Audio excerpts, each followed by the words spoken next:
Fala galera, bem-vindo ao canal Enfermagem Nua e Crua. Para quem não me conhece, eu sou o Júnior Barbosa e vamos dar seguimento à nossa saga de antihipertensivos, galera. A gente tem várias classes farmacêuticas e hoje, nessa aula, vamos falar aí sobre os diuréticos.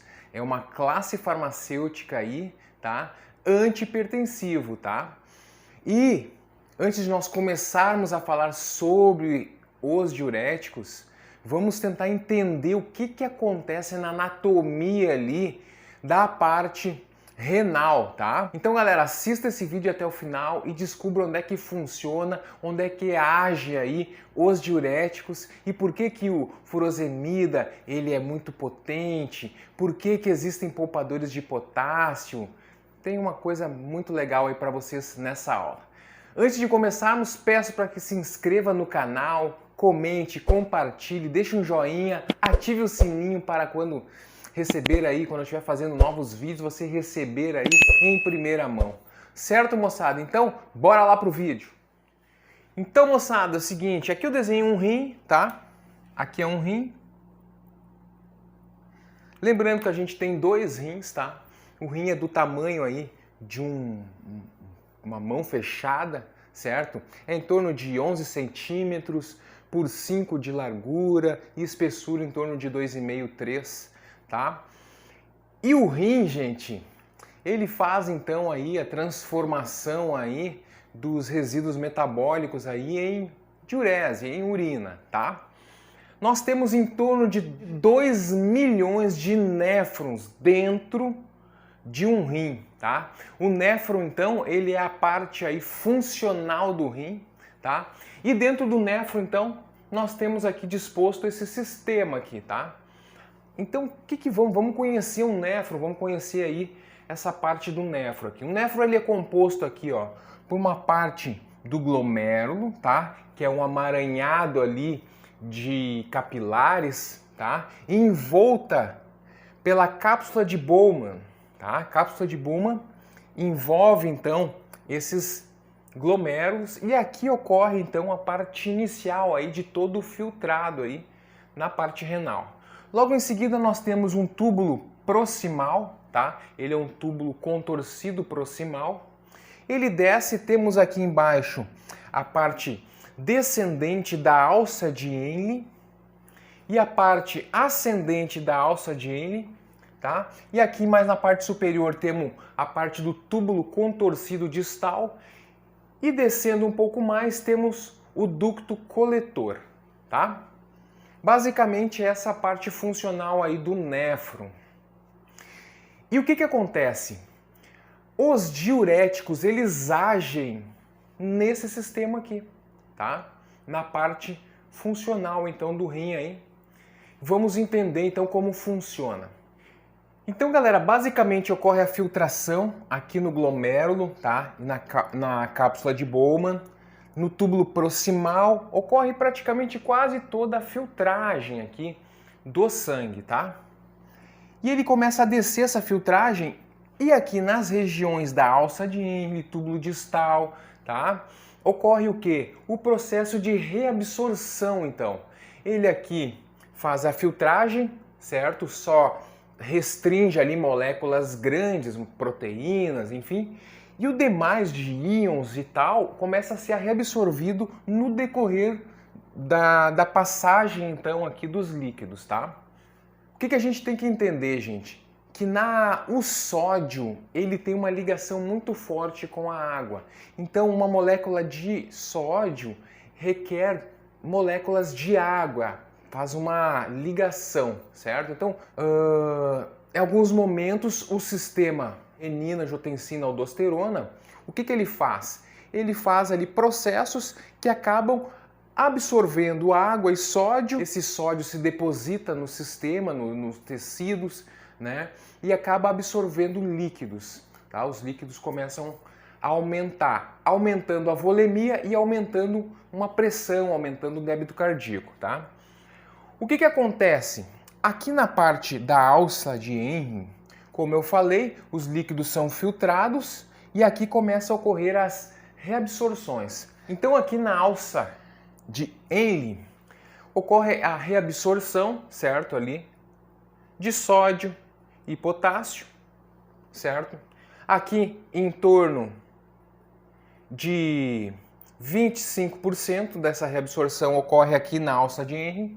Aqui em torno de 5 a 8% ocorre a reabsorção no túbulo distal e aqui no ducto coletor em torno aí de 2%, tá?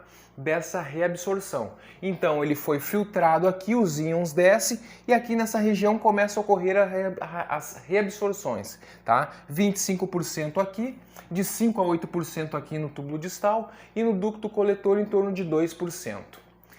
Quando a gente faz uma ingestão de um fármaco diurético, o que acontece? Ele age nessas regiões aqui, tá? Nós temos então fármacos do tipo tiazídicos, fármacos diuréticos do tipo de alça, agem na alça, e diuréticos poupadores de potássio que agem aqui no ducto coletor, tá? Vamos entender eles. Nós temos da classe aqui da alça de Henry, ele age na porção ascendente da alça de Henry, tá? Nessa região aqui ele age, tá?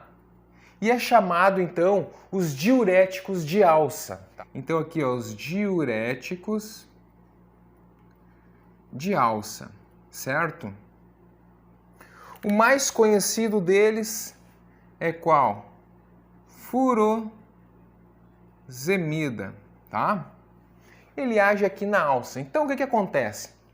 Em vez de ocorrer essa reabsorção de sódio, potássio lá, o que acontece? Ele não deixa ocorrer essa reabsorção, acaba saindo esse sódio e potássio e os líquidos que estariam ligados nesse sódio lá também vão sair, serão drenados. E aqui, como é em torno de 25%, por isso que ele é considerado um diurético potente, porque olha a eliminação, 25% de sódio ali, entende? Então, é muito alta. Já no túbulo distal, aqui nós temos, nessa região aqui, nós temos os diuréticos, os tiazídicos, tá? Um representante dessa classe é o hidrocloritiazida, tá? Ele age nesta porção. Consequentemente, ele vai então agir em torno de 5 a 8% ali da reabsorção não vai ocorrer pelo fato dele agir nessa região e não deixar então ocorrer essa reabsorção, eliminando então o sódio e consequentemente os líquidos, tá? Já aqui, ó, no ducto coletor, aqui na região do ducto coletor, tá? Nós temos os diuréticos poupadores de potássio. Por quê? Porque aqui funciona de uma forma ali na bomba de sódio e potássio, de uma forma que ele acaba eliminando então o sódio, mas reabsorvendo o potássio, não deixando o potássio sair. Entende? Então ele age dessa forma aqui. Por isso que ele é um poupador de potássio, tá? Muitas vezes eles são usados associando com um tiazídico ou até mesmo com um diurético de alça, tá? Ele age então em torno de 2%, ele não tem um poder de eliminação de líquido grande, ele é mais, tem essa função, essa propriedade de poupar o potássio. Ah, aqui ó, um exemplar aqui é o famoso espironolactona, aí ó. É o exemplar então de um poupador de potássio. Muita gente confunde com hidroclore, mas não é, tá? O espironolactona é o tal poupador de potássio, tá? Então o que nós temos que saber sobre os diuréticos? Que eles agem em determinados pontos na região do néfron e determinando esse ponto tem uma maior eliminação então de sódio e líquidos do que os outros locais, tá? Então na alça de Henry, sempre aqui ó, na alça ascendente é o local onde mais ocorre então essa eliminação, tá? Aqui no túbulo distal e no ducto coletor. E os diuréticos, gente, eles são então antihipertensivos, eles não é de uma outra classe qualquer, que às vezes as pessoas acham que o diurético é diurético, lá é uma classe específica deles, não.